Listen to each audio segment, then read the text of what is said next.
Hello, everybody. Hello, hello. So glad that you could join me today. I have something I think is very important to discuss with you. I think you think it is too. I know that you value your health, and I know you want to stay healthy right through to your last breath. I don't think you want to be in a nursing home or having relatives have to care for you in your declining years. And too often we see friends and relatives or just strangers and they have people looking after them all the time. They're getting frailer and frailer. They go from a cane to a walker to a wheelchair, and sometimes they're bedridden. And this can last for years. It's very sad. It's very debilitating. And I'm here to tell you that you don't have to be that way. It's very simple to avoid all that. So, what I'm going to be doing is sharing some information with you.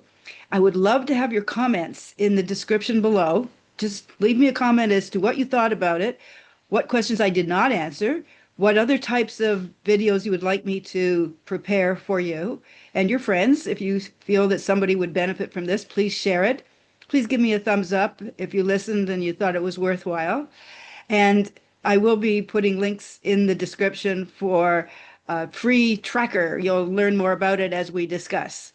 So I'm going to pull up my information here so that we can talk about the very important subject about how to stay out of a nursing home when you are 60. And it is so important to do that, as I'm sure you know, because we just want to be healthy. Health is wealth. It's the old saying. So the shocking truth about this is that people think the reason why they go into a care home is because they are losing their memory or maybe they've had a disease of some kind. But that's not why most people are in a nursing home or a rehab center. It's because they've lost their mobility. What? That sounds so, that doesn't sound right, does it? But it is true. And that can be changed today. So I want to welcome you. As you can see from my picture here, I graduated as a registered nurse. So it's in black and white. So that tells you how long ago that was. I'm age 77. So I actually graduated in 1969 from the Toronto East General Hospital in Toronto. I was in the 3-year program, lived in residence next to the hospital, and worked in the hospital each day and took classes and then graduated from the University of Toronto in 1969. And the other part of me is how I look today or recently with shorter hair. But you know what? It's still the same me. I am now a healthy longevity coach. After I left nursing, I went into financial services. So I've helped people with their financial life and their physical life to stay healthy and to stay that way.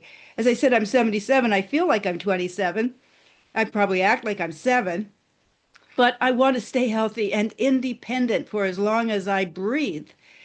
So it's not about fear, it's about freedom. And I promise you, by the end of this information piece, you're going to know the simple daily steps that you can put into action right away to stay mobile, remain independent, remain in control. So you don't have to ask somebody to look after you. As I mentioned, there's a common misconception that the reason why you need care is because you've had a disease or you have Alzheimer's or other type of dementia. It's actually because of loss of physical function. The statistics are that it's even more than 60% of people that go into a long-term care facility is because they are frail. It's because they've fallen and they can't get up. You know that old commercial? The sad truth is if you fall and you break a hip, at least 30% of you will die within the first month.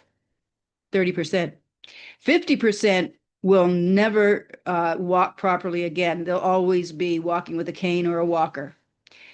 So you don't want to be there. You want to maintain your strength all along. And there are many ways to do that, but I'm just going to deal with some simple ones today.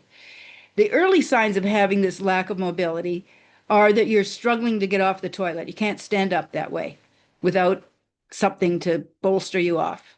Or maybe you have problems getting up the stairs, just even 2 or 3 stairs, let alone a whole flight of stairs.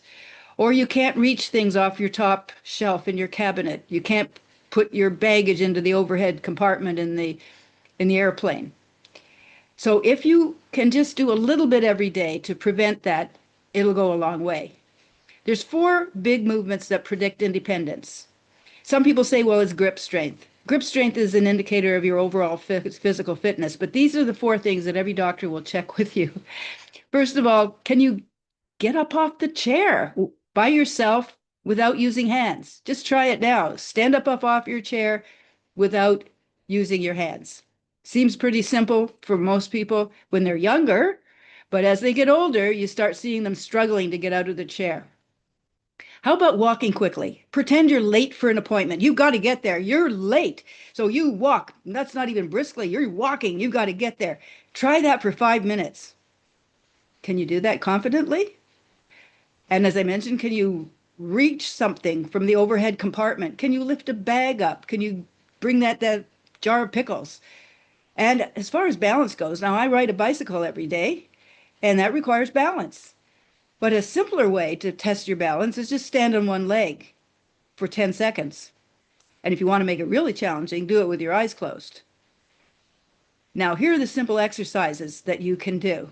And I have a free downloadable with a link in the description that you can use as a tracker to do these on a daily basis. So sit to stands, it's called. So you sit up, you sit up in your chair, then you stand up, then you sit down. Then you stand up, and then you sit down. You do this 10 times. And then you march in place. Pretend you are late for that appointment, but just march in place just for 20 seconds.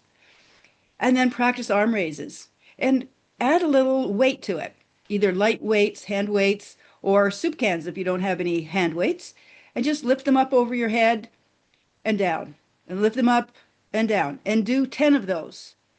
And for the balance, as I mentioned, just stand on one foot for 10 seconds and then do the other leg. And if you want to make it challenging, do it with your eyes closed. Fit it into a daily routine like brushing your teeth or making your coffee, something that you do every day, and it triggers you. When you start waiting for the coffee to go, you immediately launch into this. You put your tracker on your fridge door, or you put it on your bathroom mirror. So while you're brushing your teeth, you're doing this. You're standing on one leg, then you're standing on the other leg. Then you're marching in place. And then you do your sit stands. So try that. But focus on being consistent. Do it every day. The consistency is more important than the intensity. Aim for progress, not for perfection. When you wake up in the morning, you're dehydrated. You haven't had anything to drink for hopefully 7 to 8 hours while you've had a blissful night's sleep, and more on that subject on another video. So it's really important also through the day to stay hydrated. But in the morning, it's very important. I have hydrogenated water, and I'll talk more about that in another video as well. You add extra hydrogen to your water, and that really helps your brain and your whole cardiovascular system. But just drink it. I drink tea throughout the day. It always is caffeine free. And then when you eat meals, have protein. You can have animal protein, vegetable protein, both of them. I will tell you that you get more protein per ounce from animal protein than you do from vegetable. You usually have to eat 2 to 3 times as much vegetable protein just to get the same amount net from eating animal protein. It's not as available, as they say, in vegetable protein to your body. When you wake up in the morning, step outside and greet the sun. Smile, breathe from the diaphragm. Thank God for another healthy, beautiful day, but get that sunshine on your face. Spend time outdoors to get natural sunlight. And say hi to people. Just hi. That could make a difference in their day. Or maybe compliment them. Gee, you look really great this morning. It's so nice to see you.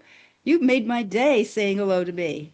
Things like that can change a person's life, but it can also change your life and put you in the right mood, because if you keep a positive mindset towards health, your body wants to work with you. You tell your brain, and your brain does what you want it. That's how it works. You're in charge of you. If it's to be, it's up to me. You know that old saying. So independence is not about luck. It's about a series of deliberate choices. It's building one small habit at a time. Remember, you have everything needed to stay strong, capable, and free. Independence is not luck. And so if you start with small habits, develop them one at a time, and stay consistent, you'll get there. Everybody has the potential to stay strong and capable. So spread this inspiration with people that you know and love. Share this video, like it, give me your comments about what you think I should have said, or what I did say, or what else I should say in another video. I'd love to hear from you. And say, I choose independence. Show your commitment to yourself and to your friends and your loved ones. I'm the oldest of five children, so I like to set an example, be a role model for my younger brothers and sisters. So when they see me out bicycling, swimming, kayaking, rucking, weight training, they see that I do that every day, all week long. They say, well, I guess I can't slack off. If Gail's doing it at age 77 and I'm much younger, I guess I'm going to do it too. So, in conclusion, please make sure to let me know what you think about what I've said today. Download your free daily independence tracker. There's a link in the description below. We get into these types of subjects every week. Usually at the end of the week, I do my recording, and I would love to have your feedback. It's all based on science. It's all based on helping you keep healthy. I have a website. You can scan this QR code, or you can go to my website directly. It's gailnichols.com. That's Gail Nichols, Nichols.com. And click on the link there too to schedule a free consultation, find out what's going on with you and how I might be able to help you with one-on-one coaching or group coaching, or speak at one of your events. Maybe you're having a group meeting somewhere. I can do it virtually or in person. All things are possible. Let's get together. Let's work together. Thanks so much. I appreciate you being here today. I appreciate having the opportunity to meet with you and look forward to talking to you again in the future.